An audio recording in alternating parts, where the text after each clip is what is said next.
여러분 안녕하세요. 스타트업 TV입니다. 오늘 여러분들하고 2023년도 이제 정부 지원 사업이 나오기 시작해가지고 같이 한번 리뷰차 말씀을 좀 드리고자 합니다. 오늘 여러분들하고 말씀드릴 정부 지원 2023년도 신규 사업은요. 2023년도 중소기업 기술개발 사업입니다. 중소기업 기술개발하고 기술보 이렇게 나눠져 있는데 저희가 나눠가지고 설명을 드리도록 하겠고 오늘은 그냥 기술개발 사업에 대해서 전체적인 부분에 대해서 한번 말씀을 한번 좀 드려보고 세부적으로 많은 분들이 할 수 있는 지원 사업별 특징을 조금 유튜브로 짧게 잘라서 또 말씀을 좀 드리고 마지막으로 스타트업이 그리고 중소기업이 어떤 식으로 이렇게 지원하면 좋은지 몇 가지 이제 상황에 맞는 자금을 좀 추천해 드리는 그런 이제 공략 시간으로 해가지고 총 한 10개에서 20개 정도 영상이 아마 올라가지 않을까 싶습니다. 먼저 미리 말씀드리면 중소기업 기술개발 자금 같은 경우는 내 기업 상황에서 적합한 것들이 있어요. 그러니까 뭐냐면 지원 대상은 되지만 지원한다고 해서 되는지에 대한 공략까지 한번 나눠보도록 하겠습니다. 오늘은 첫 번째 편으로 중소기업 기술개발 자금에 대해서 전체를 한번 종합해보는 말 그대로 통합적으로 전체 어떤 사업이 나왔는지 크게 보고 기술개발 자금이 어떤 뜻이구나라고 느껴볼 수 있는 그런 이제 요약 시간입니다. 중소기업 기술개발 지원 사업 2023년 중소기업 기술개발 현황을 보면 몇 가지 크게 분류가 있는데요. 첫 번째가 이제 기업 주도형 R&D라고 되어 있습니다. 이 기업 주도형 R&D라고 하는 거는 기본적으로 기업 혼자 단독으로 지원할 수 있다는 것을 의미합니다. 어떤 신제품이나 신기술을 개발할 때 기업이 단독으로 신제품을 연구 개발하겠다. 그런 의미를 볼 수가 있고요. 다음 페이지에 보시면 협력형 R&D가 있습니다. 이 협력형 R&D는 우리 회사 혼자만으로는 지원을 할 수가 없고 대학이라던가 아니면 같이 협력하고 있는 민간 회사들과 같이 들어가서 자금을 나눠 쓰는 거예요. 예를 들어서 뒤에 이제 보시면 알겠지만 네트워크형 기술 개발이다라고 되어 있으면 막 저희 제품에서 저희 회사가 기구 개발을 하고 같이 하는 협력사가 회로 개발을 하고 또 다른 협력사가 소프트웨어 개발해서 우리 세 개 회사가 IoT를 개발할 거다. 뭐 그런 때 같이 세 개 회사가 동시에 요 하나의 과제로 지원하는 형태를 의미하는 겁니다. 즉 협력적 R&D는 혼자서만 기업 혼자 단독으로 할 수 없다는 것을 의미를 드리면 되겠습니다. 마지막으로 정책 목적형 R&D라는 요 세 가지 파트가 있습니다. 이 정책 목적형 같은 경우는 정부에서 특정한 목표를 달성하기 위해서 임의로 만든 그런 R&D 자금인데요. 단독이 될 수도 있고 같이 해야 되는 협력이 될 수도 있고 뭔가 특수한 조건이 들어가나 단다라고 좀 볼 수가 있겠습니다. 그래서 이렇게 세 가지로 나눠져 있다는 걸 보실 수가 있게 되고요. 그리고 맨 먼저 스타트업이 넣을 수 있는 자금은 여기 밑에 있는 창업성장 기술개발 자금이다라고 볼 수 있습니다. 이 중에서 단 한 번도 R&D 자금을 받지 않았거나 특수 목적에 해당하는 경우 요 디딤돌 과제라는 걸 제일 많이 지원을 하시는데요. 1년에 1억 2천을 지원을 합니다. 그리고 상반기와 하반기 두 개로 나눠서 받고 상반기에는 1월 접수 그리고 3월 접수 1월 접수라서 좀 빠르다라고 얘기할 수가 있겠고요. 그다음에 전략형 과제는 2년에 3억 정도를 지원하는 건데 4월에 접수한다 볼 수 있습니다. 팁스는 팁스 투자를 받은 기업들만 지원을 할 수 있기 때문에 이 부분은 팁스 투자를 안 받은 기업들은 지원할 수 없어서 일반적이진 않다고 봅니다. 일반적으로는 디딤돌과 전략형을 기업 혼자서 우리가 R&D 사업 계획서나 이런 걸 준비해서 넣을 수 있는 거다라고 얘기를 드릴 수가 있겠습니다.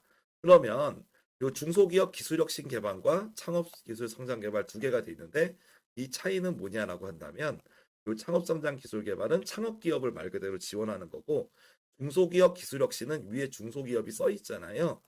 일반적으로는 매출액이 20억 이상의 기업 아니면 그에 상응하는 규모가 되는 기업들만 지원을 할 수가 있어요. 그러니까 어느 정도 수준이 올라온 기업들을 신제품 개발을 지원한다라고 볼 수 있고 그 중에서도 수출 위주의 기업들 그리고 뭐 시장 관련된 뭐 투자 유치라던가 이런 기업들 그리고 소부장이라고 해서 소재 부품 장비 쪽 관련된 분야 지원들에게 한 2년에 5억 이 정도를 줍니다. 또 중소기업 기술혁신 개발 같은 경우는 일반적으로는 업력이 한 7년 정도 이상, 가끔은 이제 스타트업 기업도 지원을 하긴 하는데요. 매출액은 한 20억 정도 이상이 보통 일반적이었다라고 말씀을 좀 드려봅니다.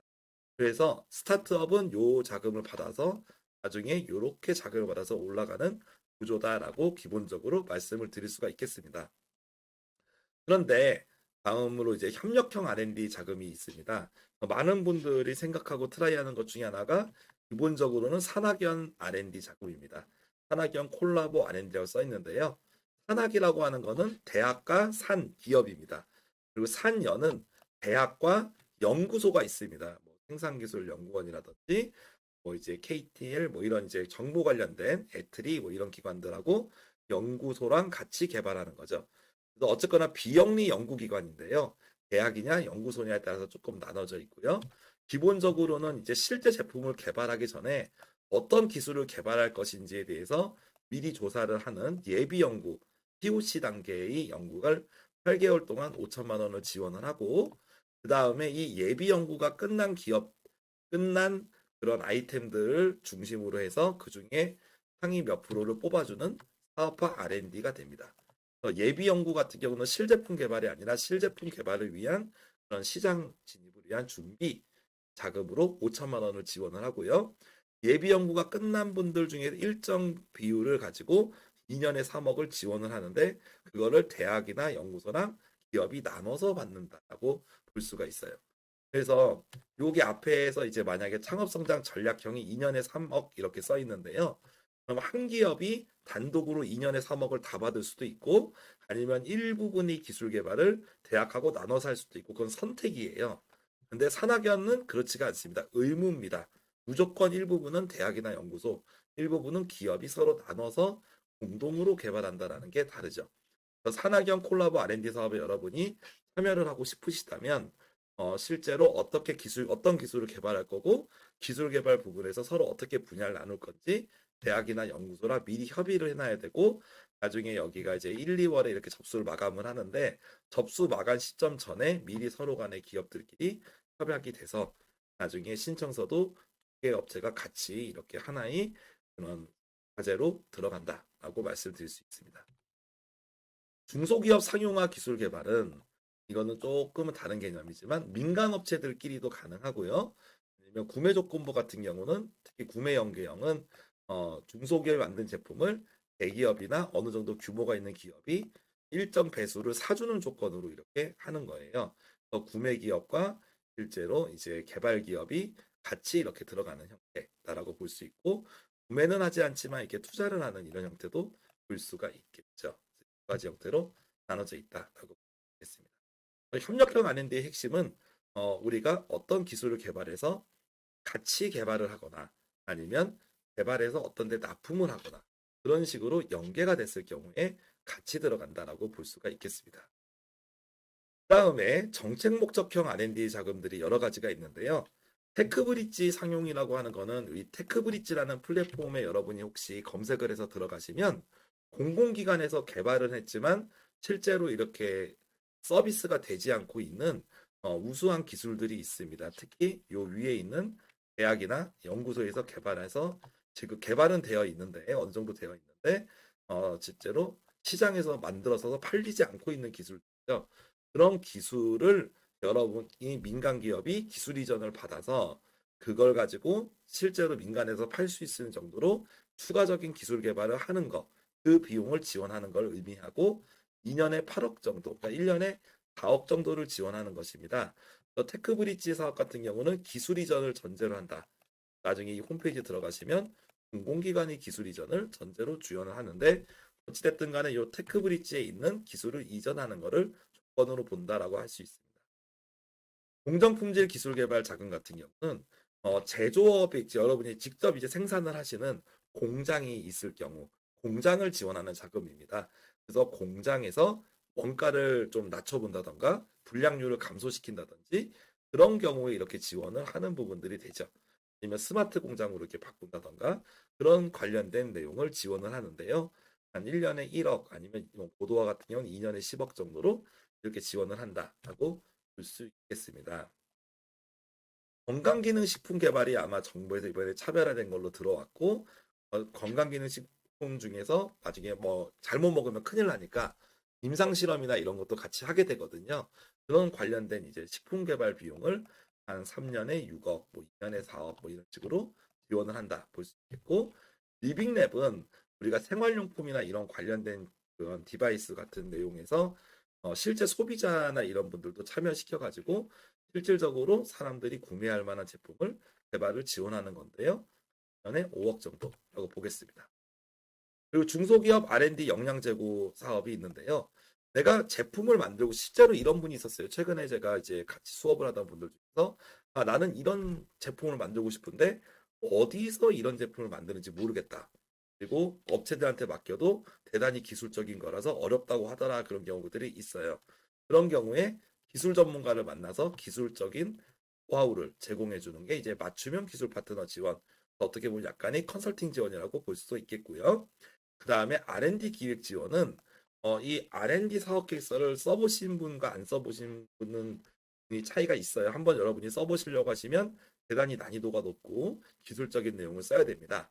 그러다 보니까 일반적으로 우리가 뭐 대출이라던가 아니면 창업 관련된 이런 아니면 보육센터에 지원하는 사업 계획서보다는 수준이 높고 생소한 용어들이 나오기 때문에 그 부분에 대해서 사업계획서 쓰는 것을 도와주는 내용인데요. 아마 R&D 사업계획서가 어려운 분들은 기술 파트너나 R&D 기획 지원을 받으셔서 여러분이 능력을 키우시라는 거죠. 즉, 이 사업을 만약 여러분이 23년도에 받게 되면 나중에 뒤에 보시면 앞에서 설명드렸던 창업성장 기술개발 뭐 24년도 사업에 지원을 한다든지 이런 식으로 지원이 되는 형태를 볼 수 있습니다. 즉, R&D 자금을 받고 싶지만 내가 지금 처음이라 모르겠다고 하는 분들께 적합한 사업이다라고 얘기될 수 있습니다.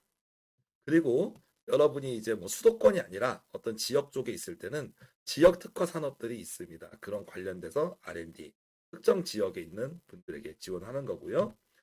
중소기업 연구 인력 지원이라고 하는 거는 여러분이 회사에서 엔지니어들을 채용을 할 때 연봉이 50%를 보조를 해줍니다. 3년 동안. 상당히 크죠. 이번에 어떤 그 연구소장님을 모시는데 연봉이 6천만 원이 든다. 그러면 1년에 3천만 원씩 3년간 지원해주는 제도니까 대단히 좋은 제도라고 할 수 있겠습니다. 이런 부분에서 여러분이 제가 말씀드릴 때 하나의 그 보이지 않는 키워드 중에 하나는 이 R&D 자금이 일반적인 대출이나 창업 지원 자금하고 좀 다르다는 거예요.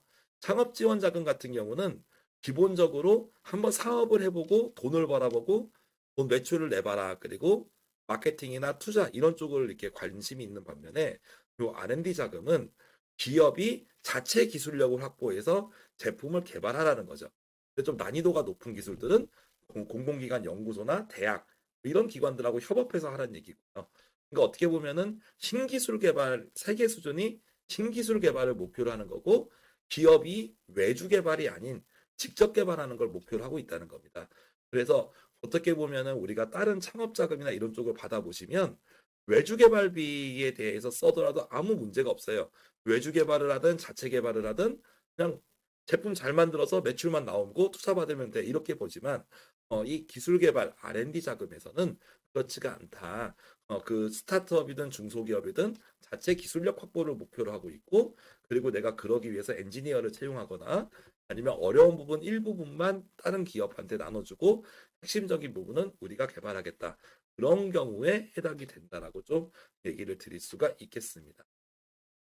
그다음에 소상공인 관련해서 좀 특화된 게 저예산으로 지원이 되고요. 그렇게 보시면 되겠고 이번에 좀 새로 나와진 거는 중소기업 구조혁신이라고 해서 이제 그 기존 사업으로 좀 어려워지신 분들이 있죠. 신사업을 개발해야 되고 기존 사업이 어렵기 때문에 사업 분야를 바꿔야 되는 뭐 거의 그런 상황도 있을 수 있는데 신사업을 어쩔 수 없이 이렇게 전환해야 되는 사업을 전환해야 되는 분들을 지원을 혁신 제품은 글로벌 수출 가능한 그런 쪽을 지원을 한다고 볼 수 있고 연구 장비 바우처 같은 경우는 국가기관에서 비싼 연구 장비들이 남아도는 것들이 있거든요. 그런 거를 저렴한 비용으로 쓸 수 있도록 시제품 개발이라던가 이런 걸 실험 같은 걸 할 때 쓸 수 있도록 지원하는 자금이 된다라고 볼 수가 있겠습니다. 이 정도로 전체적으로 한번 총론을 한번 쭉 한번 간단하게 그러니까 2페이지지만 살펴봤는데요. 스타트업은 넣을 수 있는 게 많지 않았습니다. 산업성장 기술개발 중에 디딤돌 전략형인데 처음 하는 분들은 그나마 디딤돌 뭐 이렇게 좀 정리해 볼 수가 있고 혼자 하기 힘든 경우에 대학이나 랑 협력하는 거 이런 정도 그리고 아직 나는 사업에서 준비가 안 돼 있다라고 하는 경우 이런 컨설팅 프로그램 아니면 이런 뭐 건강기능이나 이런 이제 수리전 특수 상황이긴 하지만요 리빙랩 요 정도까지가 아마 좀 스타트업이 그나마 조금 넣어볼 수 있는 유형에 속하고 나머지는 어느 정도 좀 규모가 있는 왜냐하면 금액이 클수록요 여러분 2년에 6억이면 1년에 3억이잖아요 그러면은 3억 지원금을 받으면 당연히 그 매출도 최소한 그 이상 정도는 도와주는 기업이 신청해야 된다는 거예요. 여기서 2년에 한 5억 정도인데 이게 금년에는 2022년에는 한 매출액 20억 이상인 기업들이 지원이 가능했다는 걸 참조를 해보시면 5억 정도 받으려면 우리 회사가 못해도 어, 공문회나 이런 규정에 따라 틀리겠지만 한 10억 이상 매출은 돼야 우리가 이런 걸 할 수 있겠고 볼 수 있는 거죠. 금년엔 그걸 20억으로 규정을 했는데 모두가 그런 건 아닙니다. 사업별로 그것들이 상이하고 때로는 이런 구매 조건형 같은 사업들은 매출이 조금 부족해도 확실한 수요처가 있다면 어차피 이 기술이 상용화가 될 것으로 보기 때문에 지원이 가능할 수도 있다라고 볼 수 있겠습니다. 그래서 오늘은 통합편을 여러분하고 좀 알아봤는데요. 전체적으로 중소기업 중에서 이렇게 약간 사다리가 있죠. 단독형, 협력형, 정책 목적형 세 가지가 있고 스타트업이 넣을 수 있는 거는 그렇게 많지는 않았다라는 거. 근데 성장을 하게 되면 일반 중소기업 단독형이라든지 아니면 대학하고 연구 기반과의 협업을 할 수 있다라고 볼 수 있고 그래서 실제로 어떻게 보면 내 기술 중에 같이 개발할 수 있는 이런 파트너십이 있을 경우에 훨씬 더 처음 준비하시는 분들에게 도움이 된다는 거를 말씀을 좀 드려보도록 하겠습니다. 그래서 지원해서 이런 R&D 자금을 받았던 경험이 있는 업체와 경험이 없는 업체가 이 자금 사업에 대해서 받아들이는 느낌 자체가 다를 겁니다. 그리고 실제적으로는 이런 전체적인 내용은 그냥 이 정도 되는구나라고 가름할 뿐이지 실제로는 1월 중순에 나오는 세부 공고를 보고 정확하게 판단을 해야 되거든요. 아마 간단하게 이렇게 큰 그림을 그려놓고 내가 단독으로 할 건지 협력을 한다면 지금 당장이라도 우리가 할 수 있는 업체들을 알아봐야 나중에 접수 기간 전에 어떻게 협력할 건지들을 서로 논의를 해서 사업부에 써서 들어갈 수 있다는 점을 말씀드리겠습니다.